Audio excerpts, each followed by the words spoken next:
Okay, ಈಗ taste ಮಾಡುವ.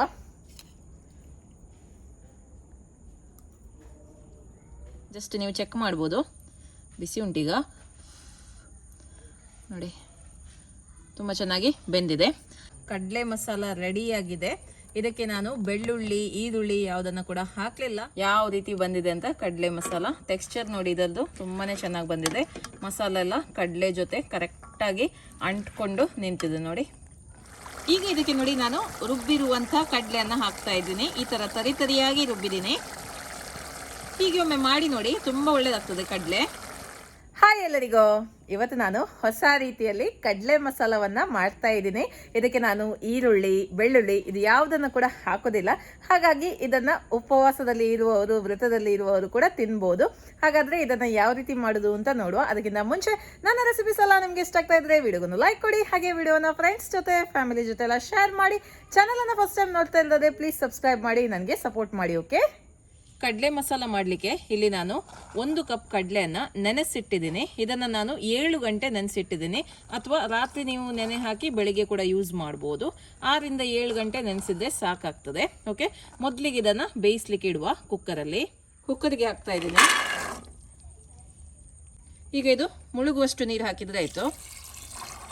ಕಪ್ಪಲ್ಲಿ ಹೇಳೋದಾದರೆ 3.5 ಕಪ್ಪು, 3.5 ರಿಂದ 4 ಕಪ್ಪು. ಜಾಸ್ತಿ ನೀರು ಬೇಕಾಗಿಲ್ಲ, ಇಷ್ಟು ಸಾಕು. ಸ್ವಲ್ಪ ಉಪ್ಪು, ಕಲ್ಲುಪ್ಪು ಹಾಕ್ತಾ ಇದ್ದೀನಿ. ಹಾಗೆ ಇದಕ್ಕೆ 1 ಚಮಚದಷ್ಟು ಎಣ್ಣೆ ಅಥವಾ ತುಪ್ಪ ಯಾವುದು ಬೇಕೋ ಅದನ್ನು ಹಾಕ್ಬೋದು. ಈ ಎಣ್ಣೆ ಯಾಕೆ ಹಾಕೋದು ಅಂದರೆ ಕುಕ್ಕರಿಂದ ನೀರು ಹೊರಗಡೆ ಬರುವುದಿಲ್ಲ, ಅದಕ್ಕೋಸ್ಕರ ಎಣ್ಣೆಯನ್ನು ಹಾಕೋದು. ಸ್ವಲ್ಪ ಕುಕ್ಕರಿದ್ದು ಲಿಡ್ಡಿಗೆ ಸ್ವಲ್ಪ ಎಣ್ಣೆ ಅಥವಾ ತುಪ್ಪವನ್ನು ಹಾಕಿಕೊಳ್ಳಿ. ವಿಸಿಲ್ ಹೋಗುವಾಗ ನೀರು ಹೊರಗೆ ಬರುವುದಿಲ್ಲ ಈ ರೀತಿ ಮಾಡಿದರೆ. ಓಕೆ, ಈಗ ಮಸಾಲೆಯನ್ನು ರೆಡಿ ಮಾಡುವ. ಅರ್ಧ ಚಮಚದಷ್ಟು ಅರಿಶಿಣದ ಪುಡಿಯನ್ನು ಹಾಕ್ತಾ ಇದ್ದೀನಿ. ಮಸಾಲನ್ನು ಮೊದಲಿಗೆ ಈ ಥರ ಮಿಕ್ಸ್ ಮಾಡಿ ಇಡಬೇಕು. 1 ಚಮಚದಷ್ಟು ಕಾಶ್ಮೀರಿ ಚಿಲ್ಲಿ ಪೌಡರ್, ಖಾರದ ಪುಡಿ. 2 ಚಮಚದಷ್ಟು ಕೊತ್ತಂಬರಿ ಪುಡಿ. 1 ಟೇಬಲ್ ಚಮಚದಷ್ಟು ಚನಾ ಮಸಾಲ ಪೌಡರ್. ಇದು ನಿಮಗೆ ಮಾರ್ಕೆಟಲ್ಲಿ ಸುಲಭದಲ್ಲಿ ಸಿಗುತ್ತೆ. ಇದು ಹಾಕಿಕೊಳ್ಳಿ, ತುಂಬಾ ರುಚಿಯಾಗಿ ಬರುತ್ತೆ. ಈಗ ಸ್ವಲ್ಪ ನೀರನ್ನು ಹಾಕಿ ಮಸಾಲ ಪೇಸ್ಟನ್ನು ರೆಡಿ ಮಾಡುವ.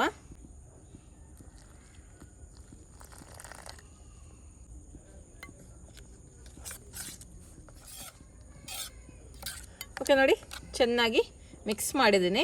ಒಂದು 2 ನಿಮಿಷ ಇದು ಹೀಗೇನೆ ಇರಲಿ. ನೋಡಿ, 4 ವಿಸಿಲ್ ಆಗಿದೆ. ಕಡಲೆ ಕೂಡ ಒಳ್ಳೆ ರೀತಿಯಲ್ಲಿ ಬೆಂದಿದೆ. ಜಸ್ಟ್ ನೀವು ಚೆಕ್ ಮಾಡ್ಬೋದು, ಬಿಸಿ ಉಂಟೀಗ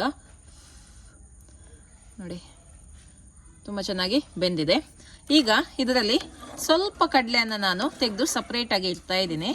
ಒಂದು 2 ಟೇಬಲ್ ಚಮಚದಷ್ಟು. ಒಂದು ಸ್ವಲ್ಪ ಕಡಲೆ ಆಯಿತಾ. ಇದನ್ನು ಮಿಕ್ಸಿ ಜಾರಿಗೆ ಹಾಕಿ ತರಿಯಾಗಿ ರುಬ್ಬಬೇಕು. ನೀರೆಲ್ಲ ಹಾಕ್ಲಿಕ್ಕೆ ಹೋಗಬೇಡಿ.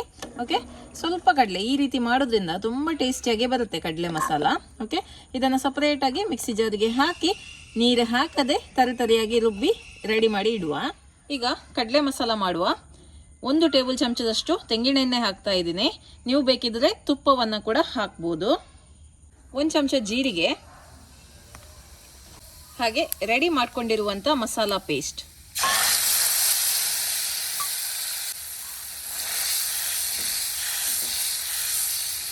ಇದನ್ನು ಚೆನ್ನಾಗಿ ನಾವು ರೋಸ್ಟ್ ಮಾಡಬೇಕು. ಮಸಾಲ ಎಷ್ಟು ಹೊತ್ತು ಹುರಿಬೇಕು ಅಂದರೆ ಈ ಥರ ನೋಡಿ, ದಪ್ಪ ಆಗಬೇಕು. ಓಕೆ, ಇಷ್ಟಾದರೆ ಮಸಾಲ ಕರೆಕ್ಟ್ ಆಗಿದೆ. ಈಗ ಇದಕ್ಕೆ ಕಡಲೆಯನ್ನು ಹಾಕುವ. ನೀರಿನ ಜೊತೆಗೇನೆ ಕಡಲೆಯನ್ನು ಹಾಕಿಕೊಳ್ಳಿ.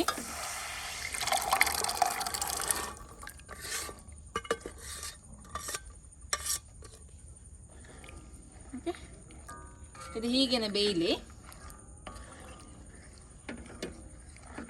ಒಂದು 5 ನಿಮಿಷ ಹೀಗೇನೆ ಬೇಯಲಿ. ನೋಡಿ, ಸುಮಾರು 5 ನಿಮಿಷ ಆಯಿತು. ನೀರು ಕೂಡ ಸ್ವಲ್ಪ ಕಡಿಮೆ ಆಗಿದೆ. ಇದು ನೀರಲ್ಲೇ ಇದು ಈ ಥರ ಬೇಯಬೇಕು, ಅವಾಗ ಮಾತ್ರ ಟೇಸ್ಟ್ ಬರೋದು ನಿಮಗೆ. ಓಕೆ, ಈಗ ಇದಕ್ಕೆ 1 ಚಮಚ ಗರಂ ಮಸಾಲ ಪುಡಿಯನ್ನು ಹಾಕ್ತಾ ಇದ್ದೀನಿ. 1 ಚಮಚ ಪೆಪ್ಪರ್ ಪುಡಿ, 1 ಚಮಚ ಆಮ್ಚೂರ್ ಪುಡಿ, ಸ್ವಲ್ಪ ಕಸೂರಿ ಮೇಥಿ, 1 ರಿಂದ 2 ಚಮಚ. ಇದು ಹಾಕಿದರೆ ತುಂಬಾ ಟೇಸ್ಟಿಯಾಗಿ ಬರುತ್ತೆ. ರುಚಿಗೆ ತಕ್ಕಷ್ಟು ಉಪ್ಪು. ಚೆನ್ನಾಗೊಮ್ಮೆ ಮಿಕ್ಸ್ ಮಾಡುವ. ಈ ನೀರು ಇದರಲ್ಲೇ ಡ್ರೈ ಆಗಬೇಕು. ನೋಡಿ, ನೀರು ಡ್ರೈ ಆಗ್ತಾ ಬಂತು. ಇನ್ನೊಂದು ಸ್ವಲ್ಪ ಇದು ಡ್ರೈ ಆಗಲಿ. ಸ್ವಲ್ಪ ಗ್ರೇವಿ ಟೈಪ್ ಬೇಕಿದ್ರೆ ನೀವು ನೀರನ್ನು ಇಡ್ಬೋದು, ಜಾಸ್ತಿ ಬೇಯಿಸ್ಬೇಕಂತೇನಿಲ್ಲ. ನನಗೆ ಮಾತ್ರ ಸ್ವಲ್ಪ ಡ್ರೈ ಆಗೇ ಬೇಕು.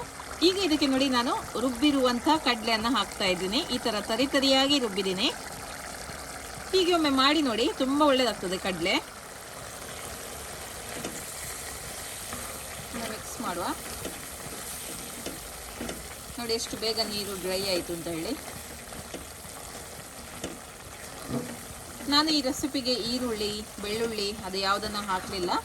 ನೀವು ಈರುಳ್ಳಿ, ಬೆಳ್ಳುಳ್ಳಿ, ಟೊಮೆಟೊ ಎಲ್ಲ ತಿನ್ನುವವರಾದರೆ ಅದನ್ನೆಲ್ಲ ಸೇರಿಸ್ಕೊಂಡು ಈ ಮಸಾಲನ ಮಾಡ್ಬೋದು. ಓಕೆ, ನೀರು ಆಲ್ಮೋಸ್ಟ್ ಡ್ರೈ ಆಗ್ತಾ ಬಂತು. ಈಗ ಸ್ವಲ್ಪ ಗಾರ್ನಿಷಿಂಗ್ ಮಾಡುವ. ಮೇಲ್ಗಡೆಯಿಂದ ಸ್ವಲ್ಪ ಕೊತ್ತಂಬರಿ ಸೊಪ್ಪು ಮಿಕ್ಸ್ ಮಾಡುವ.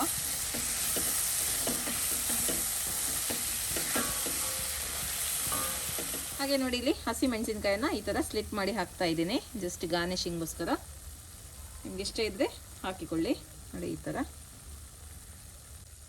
ಓಕೆ, ಶುಂಠಿಯನ್ನು ಈ ಥರ ಉದ್ದಕ್ಕೆ ಕಟ್ ಮಾಡಿ ಹಾಕ್ತಾ ಇದ್ದೀನಿ. ನಿಮ್ಗೆ ಇಷ್ಟ ಇದ್ದರೆ ಈ ಥರ ಹಾಕಿಕೊಳ್ಳಿ. ಜೂಲಿಯನ್ಸ್ ಅಂತ ಹೇಳ್ತಾರೆ ಇದಕ್ಕೆ. ಮೇಲ್ಗಡೆಯಿಂದ ಸ್ವಲ್ಪ ಹಿಂಗನ್ನು ಹಾಕ್ತಾ ಇದ್ದೀನಿ. ನೀವು ಒಗ್ಗರಣೆಗೆ ಕೂಡ ಹಿಂಗನ್ನು ಹಾಕ್ಬೋದು. ನಾನು ಇವಾಗ ಹಾಕ್ತಾ ಇದ್ದೀನಿ. ಹಾಗೆ ಲಾಸ್ಟ್ ಇದೊಂದು ಸ್ಟೆಪ್ ಮಿಸ್ ಮಾಡಬೇಡಿ. ಸ್ವಲ್ಪ ತೆಂಗಿನೆಣ್ಣೆ ಅಥವಾ ತುಪ್ಪ ಯಾವುದು ಆಗುತ್ತೆ, 1 ರಿಂದ 2 ಚಮಚ. ಓಕೆ, ಇನ್ನು ಇದನ್ನೊಮ್ಮೆ ಮಿಕ್ಸ್ ಮಾಡಿ ಸರ್ವ್ ಮಾಡಿದರೆ ಆಯಿತು. ಓಕೆ, ಮಿಕ್ಸ್ ಮಾಡಿದ ನಂತರ ನೋಡಿ ಯಾವ ರೀತಿ ಬಂದಿದೆ ಅಂತ ಕಡಲೆ ಮಸಾಲ. ಟೆಕ್ಸ್ಚರ್ ನೋಡಿ ಇದರದ್ದು ತುಂಬಾ ಚೆನ್ನಾಗಿ ಬಂದಿದೆ. ಮಸಾಲೆ ಎಲ್ಲ ಕಡಲೆ ಜೊತೆ ಕರೆಕ್ಟಾಗಿ ಅಂಟ್ಕೊಂಡು ನಿಂತಿದೆ ನೋಡಿ. ಸೂಪರಾಗಿ ಬಂದಿದೆ. ಕಡಲೆ ಕೂಡ ಒಳ್ಳೆ ರೀತಿಯಲ್ಲಿ ಬೆಂದಿದೆ. ಸೂಪರಾಗಿದೆ. ಇನ್ನು ಇದನ್ನು ಸರ್ವ್ ಮಾಡಿ ಟೇಸ್ಟ್ ಮಾಡಿ ನೋಡುವ. ನೋಡಿ, ರುಚಿಯಾದ ಕಡಲೆ ಮಸಾಲ ರೆಡಿಯಾಗಿದೆ. ಇದಕ್ಕೆ ನಾನು ಬೆಳ್ಳುಳ್ಳಿ, ಈರುಳ್ಳಿ ಯಾವುದನ್ನು ಕೂಡ ಹಾಕಲಿಲ್ಲ. ವ್ರತದಲ್ಲಿ ಇರುವವರು ಕೂಡ ಇದನ್ನು ತಿನ್ಬೋದು. ತುಂಬಾ ರುಚಿಯಾಗಿರುತ್ತೆ ಇದು. ಪೂರಿ, ಚಪಾತಿ ಜೊತೆ ಇದನ್ನು ತಿನ್ಬೋದು. ಓಕೆ, ರೈಸ್ ಜೊತೆಗೂ ಒಳ್ಳೆಯದಾಗುತ್ತೆ. ಇದನ್ನು ನೀವು ಹೀಗೇನೆ ತಿನ್ಬೋದು. ಪೂರಿ ಚಪಾತಿ ಬೇಕಂತನೇ ಇಲ್ಲ, ಖಾಲಿ ಹೀಗೇನೆ ಕೂಡ ನೀವು ಇದನ್ನು ತಿನ್ಬೋದು. ತುಂಬಾ ಚೆನ್ನಾಗಾಗಿದೆ ನೋಡಿ. ನೋಡುವಾಗ ಗೊತ್ತಾಗುತ್ತೆ ಮಸಾಲ ಎಷ್ಟು ಚೆನ್ನಾಗಿ ಬಂದಿದೆ ಅಂತ ಹೇಳಿ. ಓಕೆ, ಇನ್ನು ಇದನ್ನು ಟೇಸ್ಟ್ ಮಾಡಿ ನೋಡುವ. ಓಕೆ, ಈಗ ಟೇಸ್ಟ್ ಮಾಡುವ.